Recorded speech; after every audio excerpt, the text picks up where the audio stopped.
Hey everybody, welcome back to the Isaac Abrams Show. I'm your special host. I'm your special host. He's a special guy. I'm a special guy. My name. Hello. Hi. Hello. I had a great time talking to Kenny. I had a great time as well. There it is.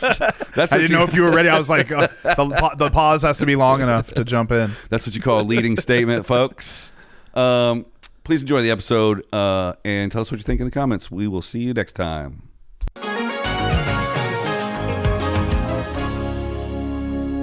Well, that's what I mean, dude. The tons of people. That's like weed growers. Like that's the story of every weed grower. It's like they don't have a place to live, but they have a weed grow where they sleep. Right. They have $20,000 a month in weed grow rent. Yeah, but they don't have $1,500 for an apartment. You know what I mean? Yeah. I actually just tried to get into weed growing, and a friend of mine was a weed consultant on the East Coast, and he just talked me all the way out of it. Because to get legal, it's like setting up a chain of restaurants. Yeah. It's like so expensive just to grow weed. Yeah, I think it's to get legal. Getting legal sucks, and then if you're on the black market, then you got to worry about a lot of other, like getting your jacked and all that stuff. I think that's always a concern.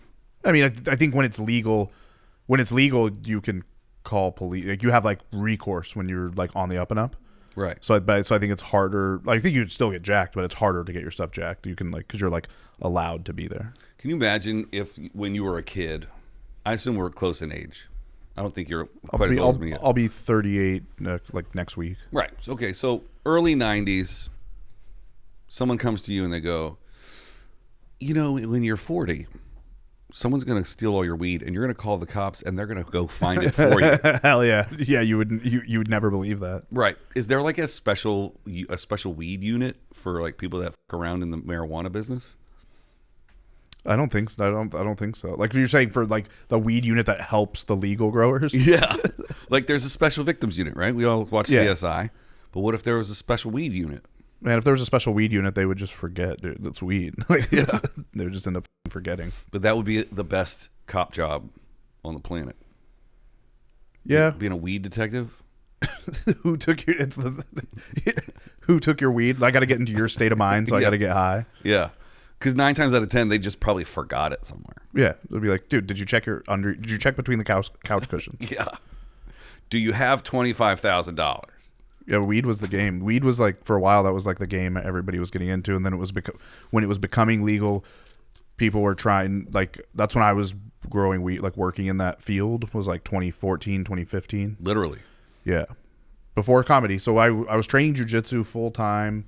From like 2013 to 2016, and you can get paid to do that. I was growing weed. I was like growing weed during the same time. So training just was like, I was always at the gym. I was training full time, training all the time. So like now I train jiu-jitsu, but I train 4 to 6 days a week. Once a day, sometimes twice a day. Like when I was having all the car problems and stuff, that's all I did. Like so the dude that I'm working with, he trains at the gym. He's like a black belt and trains at the gym. That's actually how I got hooked up with that gym, was meeting him through comedy, then getting back into jiu-jitsu, through the Gracie Baja there in Costa Mesa that he trains at. So he'd come pick me up in the morning. We'll go over to the office that's in Costa Mesa, like literally down the street from the gym, work. I'll go on Tuesday and Thursday. I would use his car to go I teach class at noon on Tuesday and Thursday, so I'd roll over there, teach class on Tuesday, Thursday, and then after work we would just go train. And so I was doing Tuesdays and Thursdays I train twice a day a lot of the time. Like if I wasn't here right now, I would have worked all day and then probably went to jiu-jitsu and like I was there last Tuesday. What belt are you? I'm a purple belt. I'm on, as long as I don't get hurt. Or anything, like obviously that's just always obviously a possibility, but as long as like I don't get some type of setback that where I don't train, then I'll be getting my brown belt at like the end of this year. And then blacks after that? And black belt, yeah, black belts after that. That's ninja level stuff. Yeah, it's fucking cool. It's one of those things. It's like that's why I think of comedy. Like comedy to me is the same thing as jiu-jitsu. It's like jiu-jitsu without belts. I wish there were belts in comedy. Yeah, I say that. I had a joke that I was trying to do, saying I wish there was belts in everything. I wish, like, I explained like the jiu-jitsu ranks. Like you have like white, blue, purple, brown, black, and it's comforting. You like walk into class and typically, like, there are some exceptions where there's like somebody who maybe doesn't deserve the belt they have, or somebody who's like sandbagging, so like they're like better than their belt. But typically it's like you look at a brown belt and you kind of like know what you're going to get. Yeah. And could you imagine if like a comedian went up on stage and like let's say, you've been to a Saturday night show where there's like a white belt on stage. You know what I mean? It doesn't just mean that you're getting that black belt comedian just because it's like a Saturday night or just because it's you paid for tickets or whatever it is. So could you imagine? Yeah. And then the place that I took it was trying to take it was like a therapist. Like imagine if you like showed up to your therapist's office for the first time and they walked out with like a blue belt on. Oh shit! And you'd be like, no. I've thought about that before. It's like every therapist had their first day at work. Yeah, but they didn't tell anybody. Well, yeah, that's like that's what I over the past few years I feel like I've realized deeper and deeper is that it's just like nobody knows what they're doing. Like no matter what they're doing, nobody knows what they're doing. Even people that we may look up to in comedy, those people don't know what they're doing. They're making it up as they go and kind of taking things as they come. And it's kind of like why it's hard for me to listen to anybody unless I ask them like a million questions and then I like can't poke a hole in like that's all I'm trying to do. Anything anybody says, I'm like, I'll poke hole, and then if I can't poke any holes in it, then I'm like, all right, you might be. Then what you were saying might be right. Well, it's right for them, which is the weird thing, because no two people became a comedian the same way. Yeah, no two people became Hollywood movie directors the same way. It's just everybody's got this weird, different journey, and then we're all out here trying to figure it out. Yeah, and people are flippant. I mean, you were talking about the store before this. I mean, I know that there's people that flippantly just decided, like, I don't get enough love from the store, like I'm not going, and then they're just like, I haven't been there in 4 years, you know what I mean, whatever it is and stuff. And it's like, yeah, I just think it's like nobody knows what's going on. Yeah, but you give what you get, right? If you haven't given the store any love, the store's not going to give you any love back. Right. That's the way I think about it. And I just think it's more, it doesn't matter to me. Nothing matters except for like getting in, basically. You know what I mean? Like that's the part that actually that the outcome is more what matters rather than like kind of how for that particular thing. Like there's a bunch of different ways to kind of get there, and you kind of like it's gonna pick you more than you're gonna pick it. Like anybody, like the people, like I think there's just comics that drive themselves crazy. I mean, I wonder how many comics have legit. I've seen a couple people quit comedy from like not getting door guy positions at the store. I mean, there's only so many to go around. Yeah, and then people having that, like if you have that on your like. You could have that like on your list of like wants, maybe like, oh, I would like to do that. Your list of would likes, but having that on like the list of your like that's a goal, like a goal where you're like hinging a lot on that. It's like there's too many outside variables that go with that. Yeah. There's nothing it isn't like, oh, you are really really funny, so you should just be this. I mean, it's like timing wise, if they need somebody, and then where you're at right when they need somebody, how much you've been around, all that shit. Can you afford to pay your bills on minimum wage? Yeah. I mean, a lot of those guys have 2-3 jobs. It's not just, I mean, if you listen to the OGs talk on their podcast, they're like, yeah, I was a door guy for 2 years, and then I started headlining. You're like, oh, shit. If Ari Shaffir could do it, I could do it. It's like, can you? Right. But it was also just completely, like when you're talking to about those guys, that was just completely a different time. Whole different era. Just like the completely different thing. Yeah. And so it's like, I think that's like, you can't, I mean, now, I don't think you can compare yourself if you haven't like blown up. Let's say okay, define it first, right? Like define blowing up as in like you're like touring as a headliner, right? You're like every week you're going to a different city and touring. That's what I mean when I say like blow up, right? So if you haven't blown up now, you have to like clips are going to play a big part into that, right? Like you're in this era. When somebody like Ari's in like a previous era, it was done differently. It's true. I have no idea how they did it. Like, can you imagine getting the word out before the internet in the 90s? I don't know for him in particular. I just don't know what year it was. So I think it was still when you were trying to get like get like late night, get Comedy Central this or I mean, I feel like now it's that's honestly one of my goals. I need to get something recorded, not a special, but like a set recorded. But I'm like also I'm kind of particular on like I wanted like on who I would want to do that. Like right now, the only ones I could imagine doing would be like Don't Tell, Comedy Central, or that OnlyFans one because they pay pretty fucking good. Are you clean enough to do Dry Bar? No, there's no way. That's fair. No, there's zero There's zero chance. What's the opposite of dry bar? OnlyFans. Yeah, exactly. Exactly. I mean, you hit the nail on the head. I was hoping to become the next, like, Don't Tell with all this shit and just start filming sets and whatever, but I just don't have I don't want to produce shows. Right. I don't want to maintain the mailing list. I just want to go and shoot. Yeah, well, you need that's where you need like a separate thing. Like you need it to be like there needs to be a separate person who's producing all the shows. Yeah. And then this person, and then you're coming in and filming. And see, I like more of what you're. Yeah, I would rather do that. I would rather like direct and produce that kind of stuff more than anything. I'm interested. Like the thing I can't stop thinking about is I want to make a special that is like a season.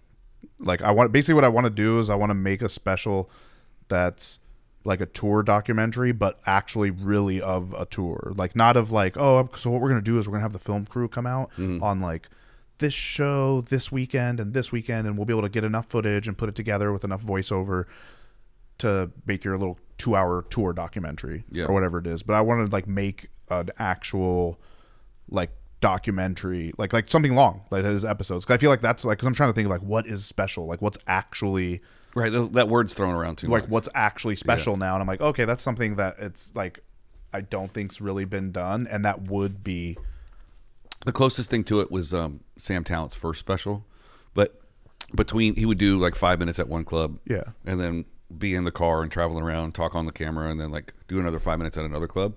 But I don't think it's the scope of what you're talking about. Right. But if you haven't seen it, it's worth a watch. No, I should definitely check that out. It's super like punk rock and roll, just like Sam is, and like I can't recommend it enough. Yeah, because I would want something like in between those two things. In between, like I know I haven't seen that one, but that's giving me the vibe of what were those like Galifianakis and them did like a like Live at the Purple Onion. No, they did like Galifianakis. I think was it Brian Posehn? They did like where they traveled around together. Oh, in the orange van. And did like a song. So I'm like take like that and mix it with like something maybe Bert would do, but then his would probably be for my taste, like for myself, it would be like probably too, because you're saying like punk rock. Like I'd want it to be a little bit more than the punk rock, but not too shined up to where it's like, you know what I mean? Where it looks like it was Bert or like Adam Sandler's or, you know what I mean? Yeah. Something like that. You seen the trailer for Sandler's new special? Yeah, I seen that. It looks good. I think it looks like shit. Really? I think it's super you're low saying light. like you don't like the low light? I don't like the way it was shot just on the trailer alone. See, I like it's not out yet. It so made me think of that, like what you said. That's why I knew when you're like, I don't like the way it was shot. I was like, oh, is it how dark it is? So it definitely was a choice because it made me go like, oh, that's a little bit dark. But I guess I gotta see it. Yeah, it's not fair to judge it yet. More from it. He normally, it's like Sandler did like cuts from 15 different shows in his last special. Yeah, and he does a lot of more musical comedy than I thought he ever would. Yeah. But I ended up liking it. I'm actually thinking about adding music to my comedy, but. Oh yeah, you should do whatever you want to do. That's actually probably the biggest part about not doing the Rec Room anymore is like I have a small like alty vein, right? Like I don't think it's like anything crazy, but I'll do a little bit of weird shit or whatever. And I got away from it just from like the noise when you're like running a comedy club and you deal with a lot with like the local comedy scene. And I also like took the club over when I had been doing comedy for like 4 months that's when I started with the club. Wow. And then I took the club over after a couple of years. I took it over completely. And so there's like a ton of like judgment from people who like started around the same time as me that are like, you're just me. Like we're the same. We started around the same time. Yeah. And so there's a lot of judgment. And so I felt like if doing these alty things, I could hear the people just talk shit, basically being like, oh, that I don't care about the stage time I'm getting because maybe I'm doing like one of the things is like I'll do this thing which people really enjoy except for fucking some of the local comics in Orange County, my peers. I'll sing the "Oh Christmas Tree." I haven't done this in a long time, but I'll sing the song "Oh Christmas Tree" only using the words "Oh Christmas Tree." So those I don't say any of the other words. So I'll be like, "Oh Christmas tree, oh Christmas tree, oh Christmas tree, oh Christmas tree, and it goes just like this. Like I start singing it, and then I'll go to another person and I'll be like, I'll like get them, and I'll like fuck with people, kind of like bring it up like and sometimes people really don't want to do it, and I'll do it for like a long, like I've done it for like 2 minutes straight, just fucking with people, like you know what I mean, and do the song, and then I'll do what we just did. You do it again, and then on the like to another person, and then there's the last one, and I'll get the whole entire crowd to do it. Yeah, and everybody will join in. And I only do this when it's not Christmas time. Like I can't do it because when you do it around Christmas time, people are really excited to do it, and it's like when I'm like in the beginning, I like this explains a lot about me in comedy.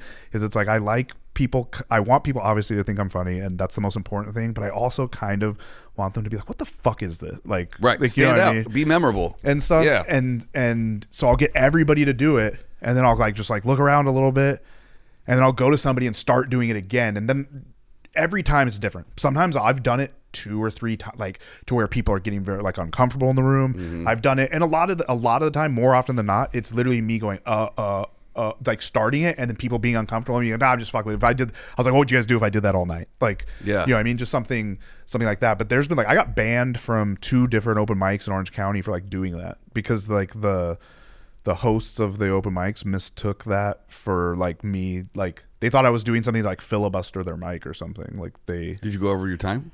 No, you do whatever you want. It's an open mic, which I've never understood why there aren't musicians at open mics. It's usually if the musicians start the open mic, because I don't think they like comics that much. Yeah, and so I don't think comics like comics that much. I'll do these like little alty things like that.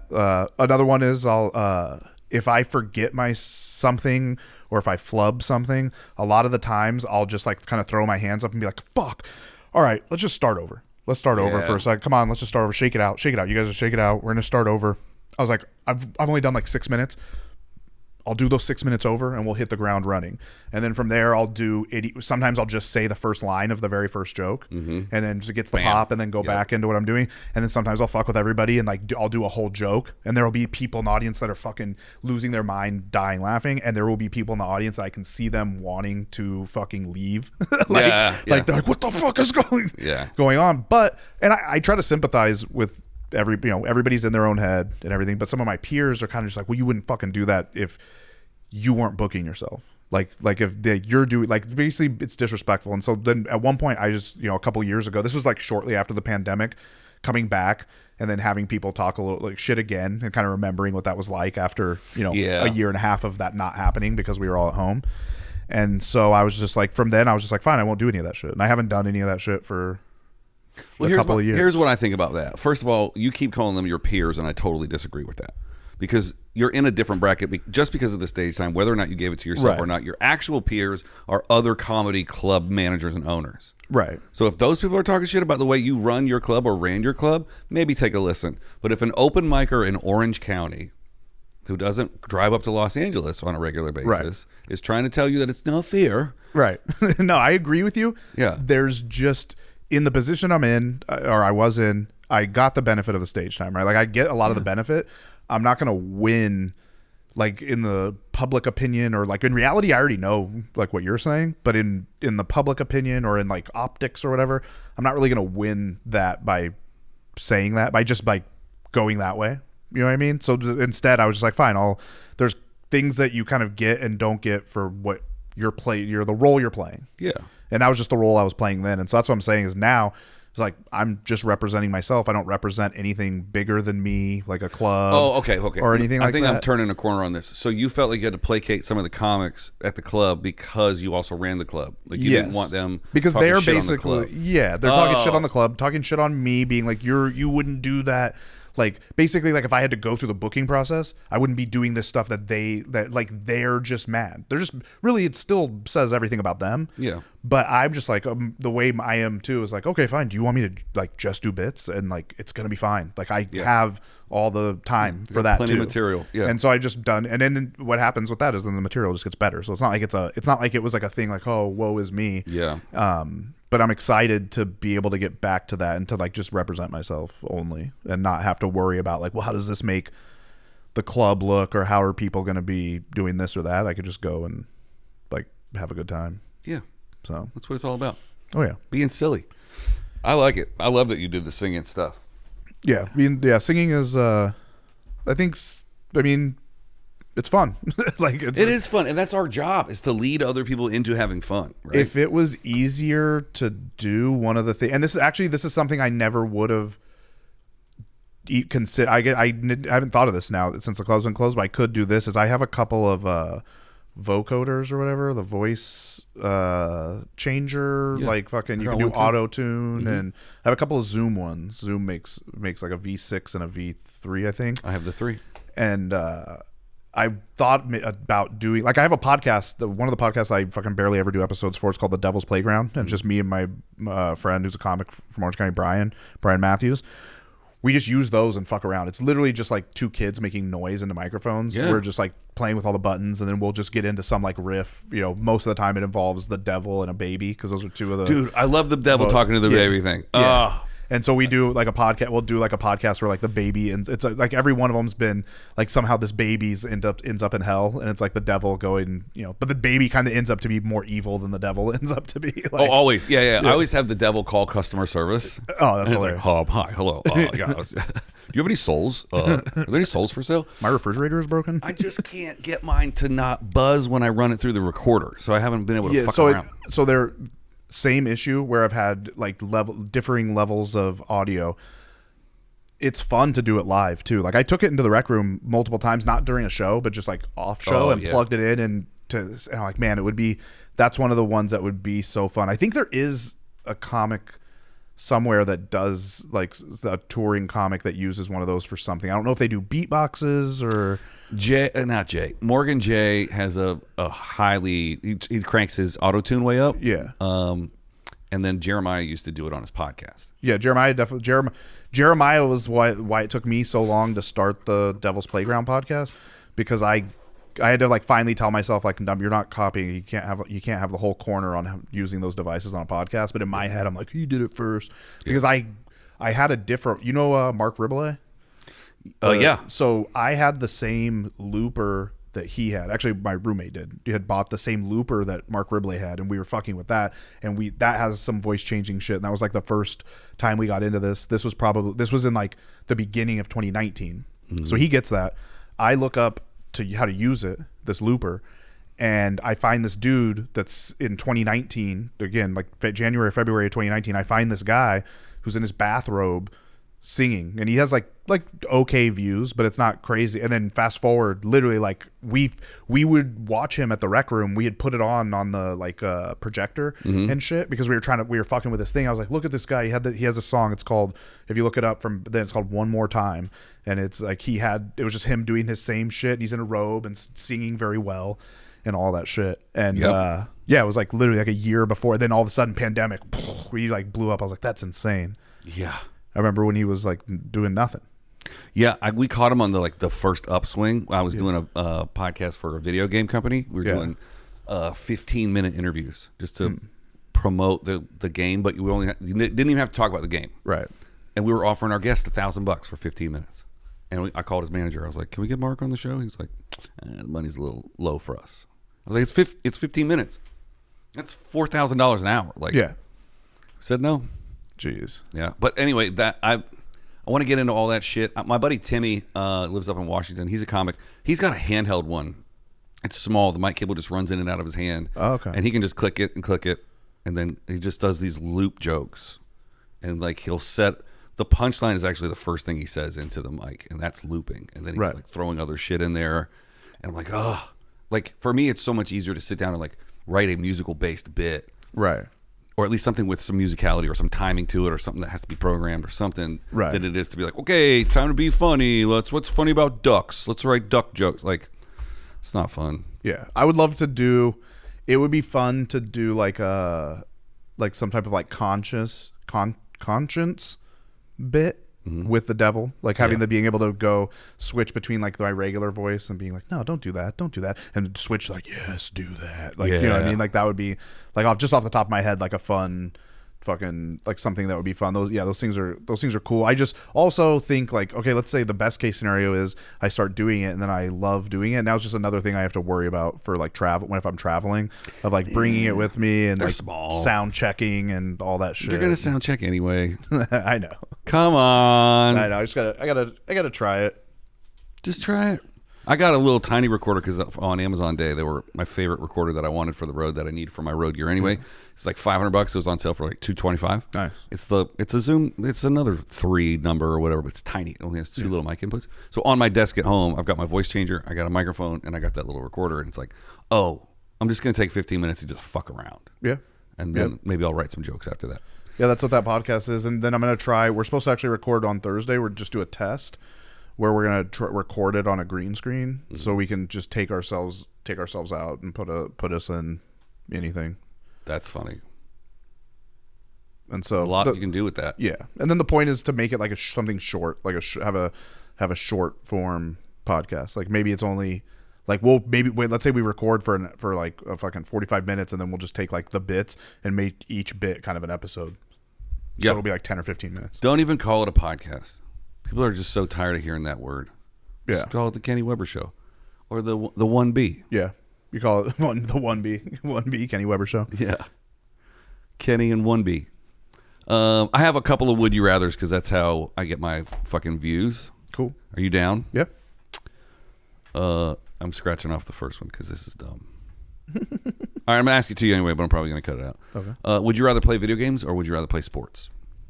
That is actually that's a very hard one because I enjoy both of them. Because we're considering jiu-jitsu as a sport. Exactly. Okay, gotcha. And so as I was saying, considering jiu-jitsu as a sport, I'll have to pick sports for that. I'll have to pick sports because I'd rather train jiu-jitsu than play video games. What video game do you play? The past year or so, year and a half, it's been Fortnite. Like I had never played. Oh, we're really back to Fortnite. I had never played it. Yeah. And they came out with like a no build mode, and so you don't have to build or anything anymore. And that was one of the things. Like so many people are just like that's why they didn't like it. Right. And so it's just fun. It's a lot of fun. It's like not as like I feel like I don't die as easily and shit as Call of Duty. So it's like I was playing the regular Call of Duty, not Warzone, but Call of Duty 3 or whatever they re-released. I was playing that for a little bit. Civilization. That's probably like my goat. That's probably my favorite game. I don't know if you ever played. I haven't. Civilization's it's like if you played the most intense game and in-depth game of Risk. So the basic concept would be it's like that's probably the best thing I can compare it to is Risk, but it's still also like nothing like that because it's like you're building a city and then you have to fucking control that city and it's a turn-based strategy game. I love turn-based. Yeah. And so it's like, you start as like whatever country or civilization you want to, and each one has its own like positives and maybe like a little negative for being each one. And then you can make the map as big as you want and have different countries and you're just all building. It's like I every time I build up and get a nukes and start nuking everybody. So that's like, dude, did you ever play Risk 2012?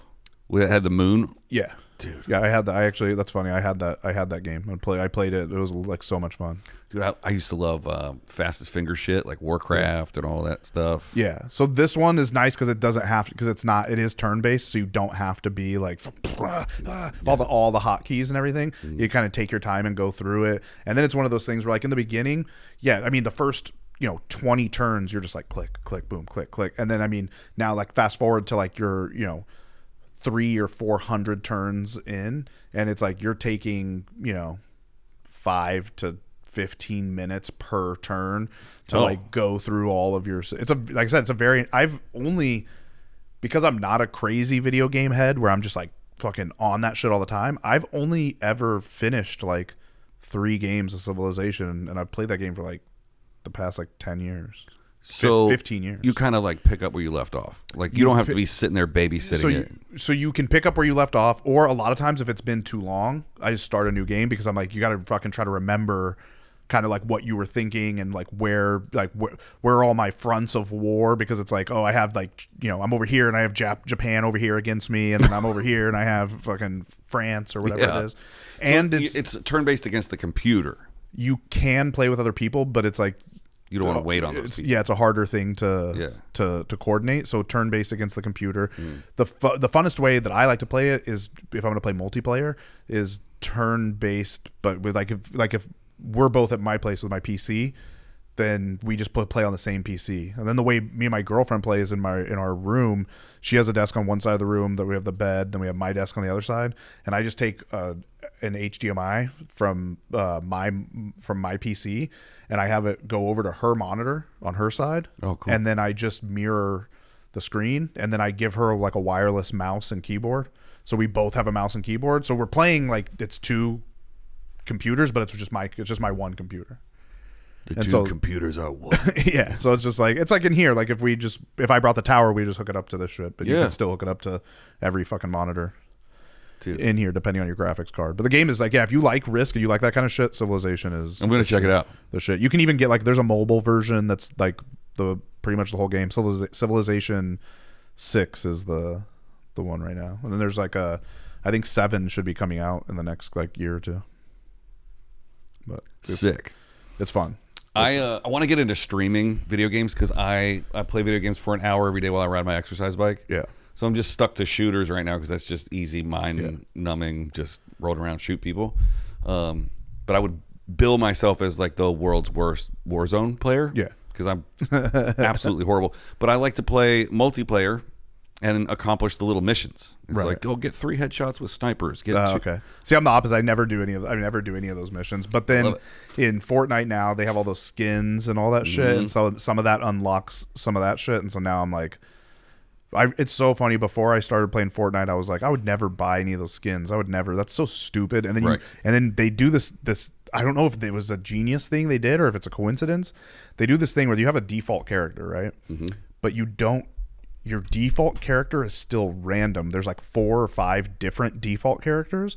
And it just picks a random one, so you're not even the same default character. And for some reason that bothered me. I was like, if I could just be the same dude every time and just that's my guy. But it's the fact that it's sometimes I'm this chick, sometimes I'm this dude, sometimes I'm this other chick, sometimes I'm this other dude. It's weird.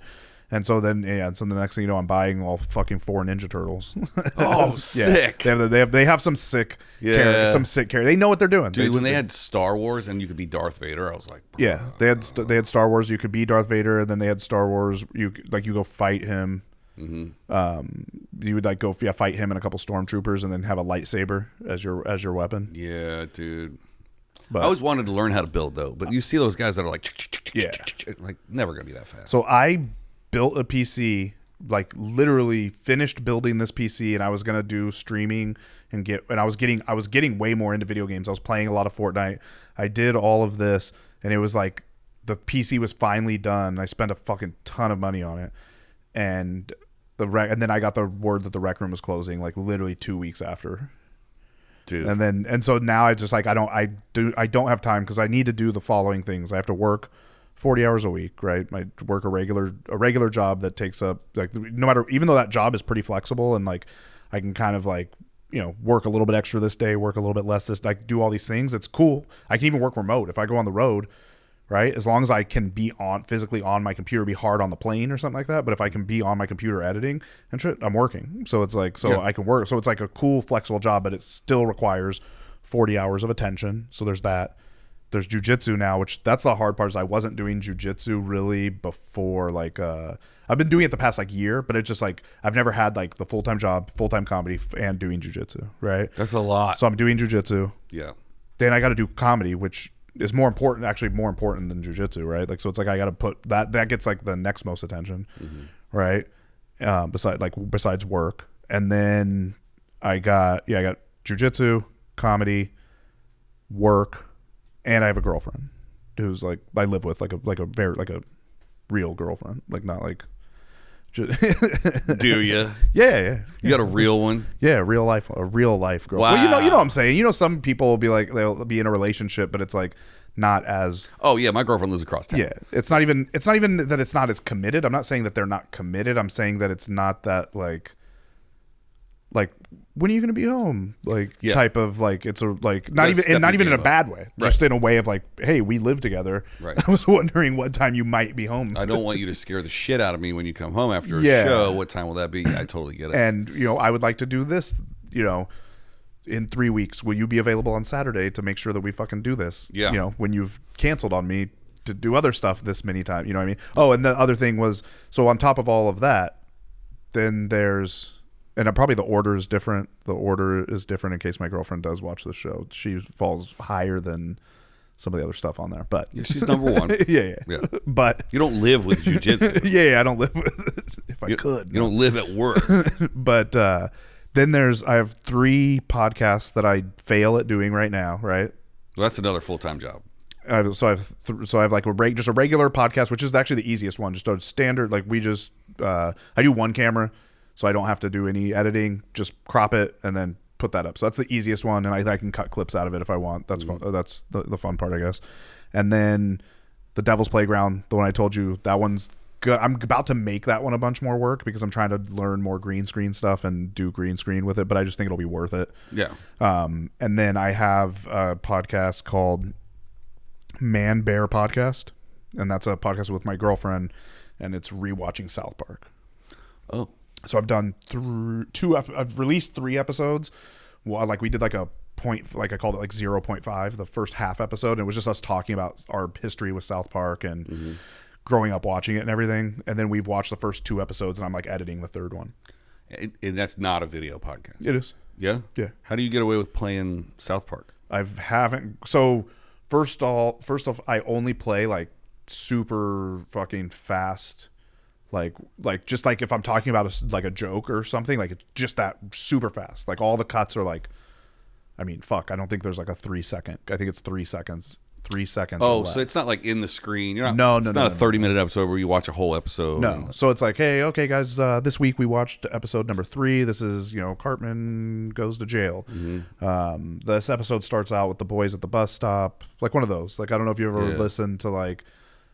The Office has its own a rewatch podcast. Scrubs has like there's like a lot of them, and it's like that's kind of so to get around that. I feel like that's what most of them kind of figured out to do. Yeah. And then I cut in little snippets from the episode that are just make it like, and then in clips, obviously you're not going to get flagged for clips either way. So it's like in the reels and stuff, I go ham on putting in like stuff from the show and stuff.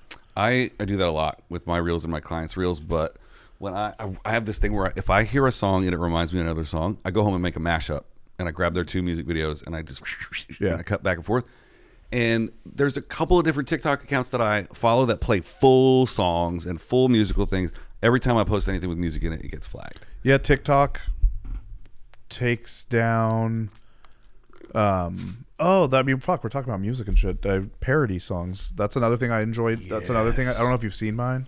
I must have seen one. I'll show you afterwards. I have like 2 that I've done. I want to do more. It's just that I have to pay for there's one software that's like I got to pay to take the lyrics off of songs, and then one software like is auto-tune software. And then some things in life I think that everybody does, and then I like start figuring out, especially doing comedy, because you talk to so many, like you figure out like, oh, this is something like not everybody does. So for me, like any given song, like if I hear a song, like I'll just start like if me and you are hanging out and I hear a song, like we'll hear a song playing, and the next thing I'll lean over and I'll just like redo, like I don't know, like it could be anywhere from just one line to like half the song, and I'll just keep like and then we'll just be like laughing, like we're like, oh yeah, this is like, and I just thought that's like, it's music, it's rhyming, it's like I figured that's how everybody's brain works, like everybody's constantly doing that, right? And I find out like, oh no, they're not. And so then some of the stuff I'm just like, oh, like I can just make these. There's only one Weird Al. Yeah. That's insane. And so my line of thinking is that that Weird Al just got the market on that because he was the first one to really like put it out and become big. And I thought, yeah, this is how everybody thinks, because I like loved Weird Al when I was a kid. Me too. Oh my god. So it's like I have you know Rogue Wave? Do you know the song by Rogue Wave called Eyes? Oh, probably, but I'm bad with names. We'll have to look up. I'll just it won't play as well if you don't know the song. I'll show you after. But it's like I have a bunch. I need to get that. You got to pay by month for all that software. So I got to fucking pay for it. What do you need the auto-tune software for? Because I can't sing. I'm not like a music. But you've got the vocoder. It's got auto-tune in it. I guess I never tried recording it that way through there. It was just easy to be like already in Pro Tools. Pro Tools. Yeah. I'm already in Pro Tools. It's just easy to like have that plug in and just sing and fucking get it over with. I bet you I could do it with that, but it's like There's a ton of free shit in Audition now. So if you have the Premiere or the Adobe Suite, I'll have to start fucking with some of that. Dude, let me know, because I'm going to start fucking with music stuff too, because I don't know. I have this thing where I've probably said this too much, but I don't care. It's my show. I want to do theater shows. Everybody wants to do theater shows, but I want to have full band and I want a wireless mic and I want to run around and not go like, where are you from? What do you do? But like, I want to get your story and then be like, this is the Kenny Weber song. Right. The band already has like 10 or 11 like tunes that they're going to play. Right. But the song every night's different. Yeah. And the course of the show is 2 hours, and there may be 7 songs that get done by the time you talk and fuck around. And then at the end, everybody can scan a QR code and be like, oh, I'm downloading the songs. They'll be ready the next day. They show up in a Spotify playlist. You can only get them with the QR code. So I like your executed. You have like a very well thought out executed plan. Mine, and this is because I was thinking about this a lot at the same time that I decided to like, I'm just going to do bits. I won't do any of this like, and like I said, I keep calling it alty stuff because I don't have any fucking other word that's like, I feel like you understand what I mean. Mm-hmm. But just do this little bit. I'm not going to do that anymore. But what I wanted to do was think like the 20s or somewhere like 20s to 40s. Those like, I just imagine the like band, not like a rock band, but like the fucking trumpets and trombones, with the little stands in front of them and all of that, like how they would be like up, like they'd be like on, there'd be like levels, the levels Kenny Weber Orchestra. And so like I wanted to do a show that was like that, and then just have them playing in the background, not necessarily have it be as much of a like that it's me making all these songs and making all this. Maybe there would be a little bit of that, but just have it that show, that like variety show-esque thing. Like I was like really into that. I think that's like the stuff that I would think about then, and that was before I had a following too at all. So there was like less, there was even more of like a like blockade between me and doing anything of success. Mm-hmm. And I think also just getting a little bit of a following, even though I would say it doesn't, I mean, it helps, but it doesn't help. Like, you know what I mean? Like where I'm at, I have I have like 70,000 followers on Instagram. Shit, that's awesome. Like 80 on TikTok, on 80 on Facebook, like all, but it's like, it's cool, but it doesn't like, I don't know, like it's not like the way other people like talk to me about it. I feel like they think that it's doing more for me than what it actually is. Well, the needle moved too. So like before Pandy, those numbers would sell you out every weekend. Yeah. And now you're on your way. You know, but I mean, those are impressive numbers to me. I literally post every day on TikTok. I have 180 total followers. I'm not doing something right on TikTok. Probably because I think the real answer that's not just TikTok, it's all of them, is that it changed. So when you're like looking at the people blowing up, you're like, that was a different, it might as well have just been a different social media. Mm-hmm. You know what I mean? At that point, that's something different. I mean, I don't get any views on TikTok, and I have 85,000 followers on TikTok. Like I'm not, like something changed on those platforms. TikTok is like the least forgiving. I feel like Facebook and Instagram are pretty okay. You know what I mean? Like sometimes they're still hitting and stuff, but it changed. It got flooded. Here's just a little, because I think way too much about this shit. Here's like a little scenario that I've made up in my head, is like one of the reasons it changed is you had people start doing stand-up clips, having success. You had a ton of people then start coming out with stand-up clips. And then you have a little feature on the app that says, I don't want to see shit like this anymore. Right. Yeah. And then when you liked stand-up clips, because you're like, oh, look at these, I'm finding all these comedians, and it starts showing you more. And then now shitty clips are being put out, right? Because everyone's doing it. Mm-hmm. How many people are just like, I don't want to see this anymore. I don't want to see this anymore. I don't want to see that. And then how many people got stand-up comedy out of their algorithm because of bad comedy that they didn't want to see? Or podcasts, because everybody started a podcast in the Pandy. So I thought that wave was going to pick me up, because I was a year into my podcast when Pandy hit. Right. So I was like, oh, this is great. Everybody's going to want a podcast. Turns out I ended up doing well as a podcast producer, which is awesome. Right. But this show, the clips are great, but it's not moving the needle as far as like listening and like making a career out of it. Right. So I think it's also because this is episode 157 or 8. Well, there's that. And I think for that, you would just have to get like bigger comics, which I'm not. I mean, don't do that, because then I won't be here. But I mean, I've had almost everybody on the show, but you just haven't been on yet because you live so fucking far away. I live far, and you were gonna have me on like literally like over a year ago, and I hurt my back. Yeah, which I just did again. Like I just got over it a few. So I could tell this story that during the pandemic, the story of my back, of why my back's hurt. Is first I heard it doing jiu-jitsu. Like there was a tournament that I did, and something happened. Like I moved a certain way, and I was like, not that anything popped or anything, but I was just like, oh, I've hurt something. And then it was like the match ended. I still won that match, and then I had to like have ice on my back. It was like 2 days. I was like sore, my lower back, and then no issues with lower back ever again. And then that was probably like 2014, 2015. And then during the pandemic, I got some GHB. Do you know what GHB is? No. So GHB is like, it's one of the uses of it has been, it's like a date rape drug, but it's a drug. Oh, got it. And so what it does is the best way I could describe it is it like off of this little amount, like you take a 16-ounce like water bottle and you pour it into the cap of it. And if you were to take that cap and you were to pour it so that it's like flush, like it's a full 16-ounce just cap. If you were to take that and drink it, like you right now, you're gonna be fucked up. Like no joke, you're gonna be like fucking like what? Like it makes you feel kind of drunk, kind of high, right? Yeah. And if you mix that with actual alcohol, then you black out. Yeah, and I've been roofied before. Yeah, that's why that's one. It's one of like one of the date rape drugs and stuff. And so one of the guys I was working with in porn, he got a hold of it so that he could fucking they were like concoction that they're always balancing for like hard getting their dick hard and then not coming. Like, right? Everybody's managing that like a little bit different. So this is one of the many things where he was like, oh, okay, maybe I'll fucking do this, right? Yeah. And so I got some from him. It was fun. Just fucking take some at night, just fucking be a little loopy and then go to fucking bed. So I take it one night. No hangover? No hangover, nothing like that. That's another thing. It's like no hangover or something. You're paying the price somehow. It's a drug. I'm sure you're paying the price in some way, but it's like don't abuse it either. But I drank 18 beers on Sunday and I'm still hungover. Yeah. It's Tuesday. I don't know if anybody knows that, but I take this shit and I sit down on my bed, like my bed's against the wall. And so let's say I'm sitting right here, it would be like my bed is like here, right? And I sit down like right here. And I have my legs off the kind of the side of the bed and I'm like kind of just sitting here. And I would sit there, I'm watching TV or whatever, and I'm all fucking loopy and I fall asleep.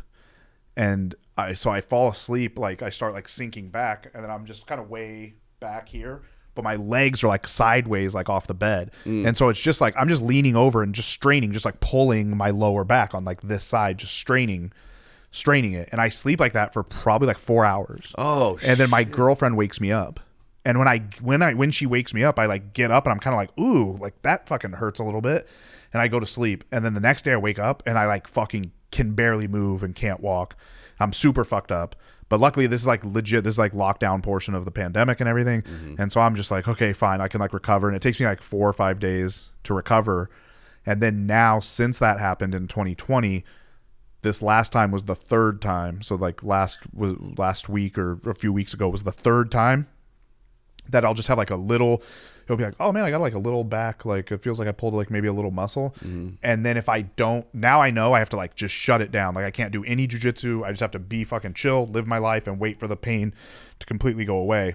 Because if I do shit on it and aggravate it, it was like this time, it was like literally debilitating. It was worse than the time that I had to cancel on you for the podcast. And that time was pretty bad. Like that time I was putting a big Pelican case. Like I have a huge Pelican case that will hold like lights and shit. Yeah. I was taking that downstairs and putting it in my car, and I just had to do this. That's why I called you. I'm like, dude, I have to be up there later to shoot something.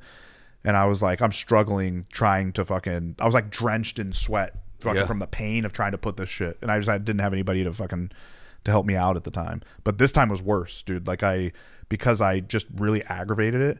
And at one point I'm sitting on my bed and I go to stand up and I get like here, like with my back, and it just like won't move up anymore. Yeah. And I just had to go to the ground. Like I just had to like kneel down on the ground, and then I had to like get my hands on the desk, and like it took me like 3 minutes to stand up, and it was like I couldn't straighten my back out like all the way. Like I was like hunched over. It was shitty, but dude, I threw my back out on the road this year. Ooh.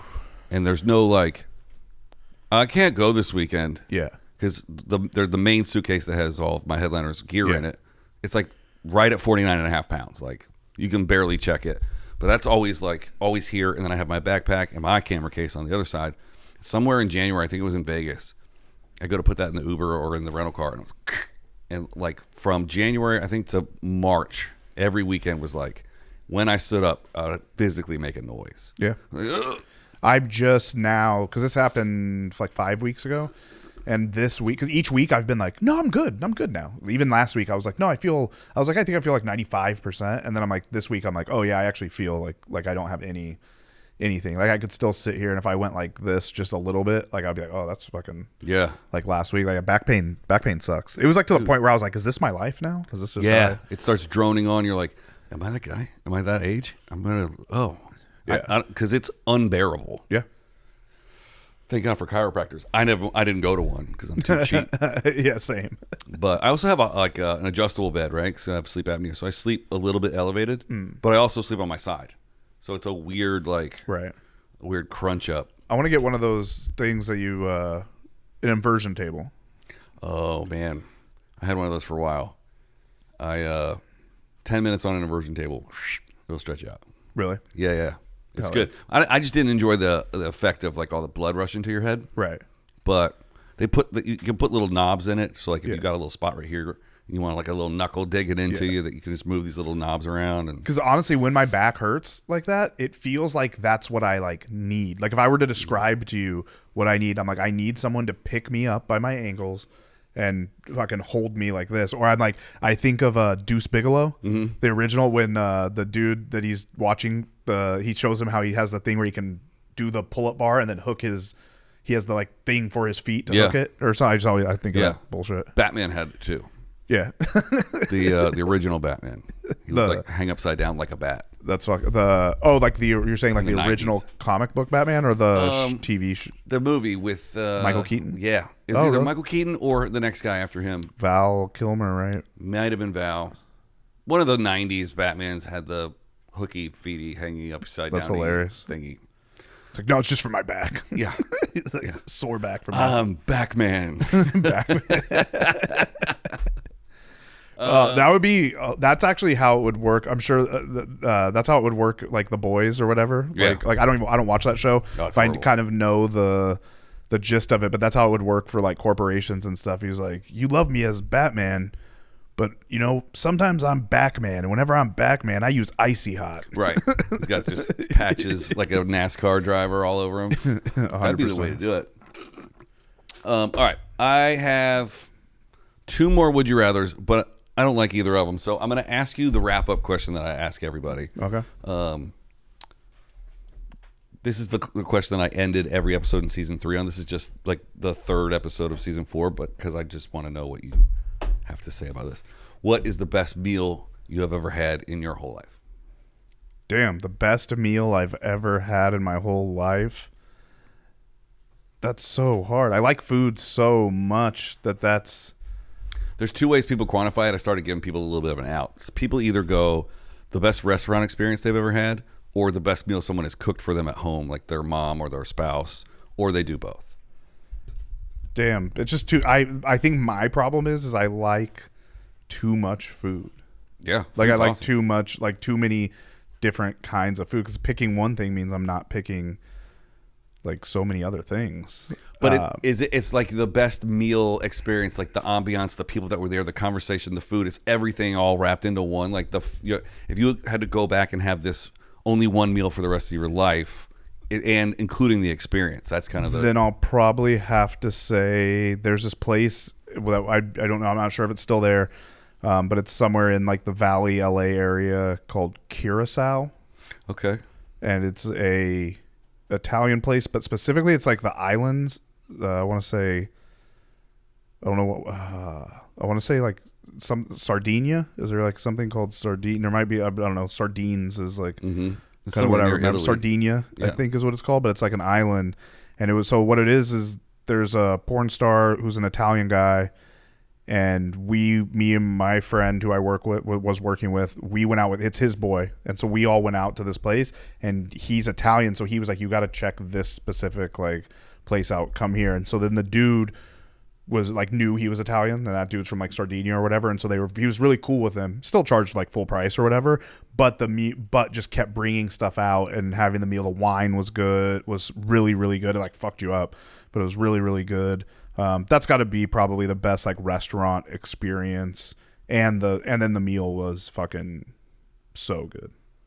very expensive. But I mean, for me, I still don't think in the grand scheme of things, I think it was like some people that are like expensive, they wouldn't be. I mean, it was still like everything's relative. If it's expensive to you, then it's expensive. Yeah. I mean, if you're gonna go take your girl there, you're gonna spend like $200-300.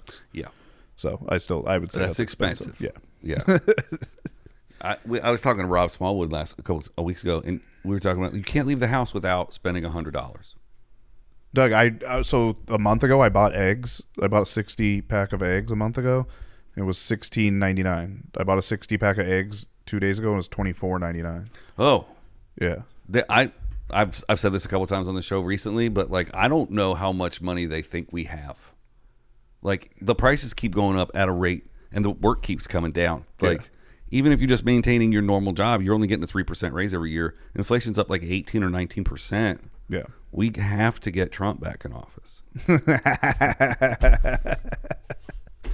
I don't think it's going to help no matter who it is. I don't know if it fucking the whole thing's such a mess.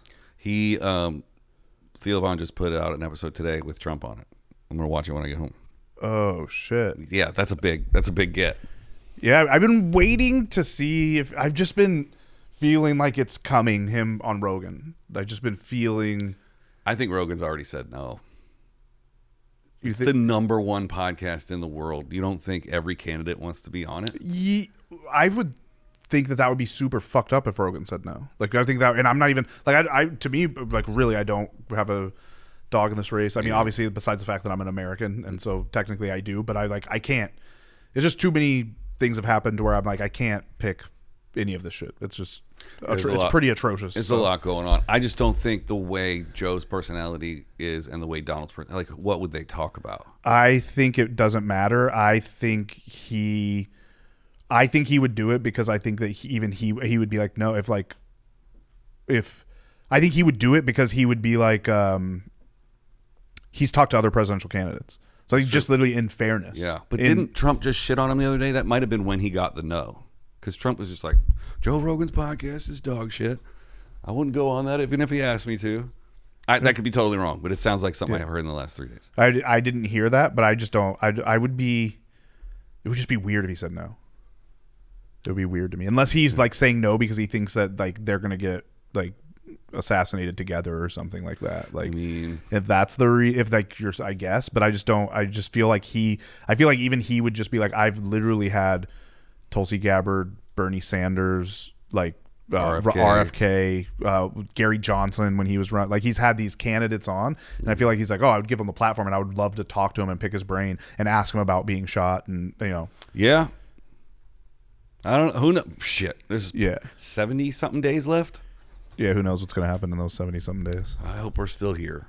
I think we'll be here, but not here, but somewhere. Yeah, no, I think we'll be here. Kenny, thank you for coming. Thanks for having me, dude. Tell everybody where we can find you on the internet. Just check out my website, heykennyitskenny.com. So you can find all my podcasts, dates, videos, all that shit there. Hey Kenny, it's Kenny. Check it out. Thank you for listening and watching, everybody, and we will see you next time on the Isaac Abrams Show.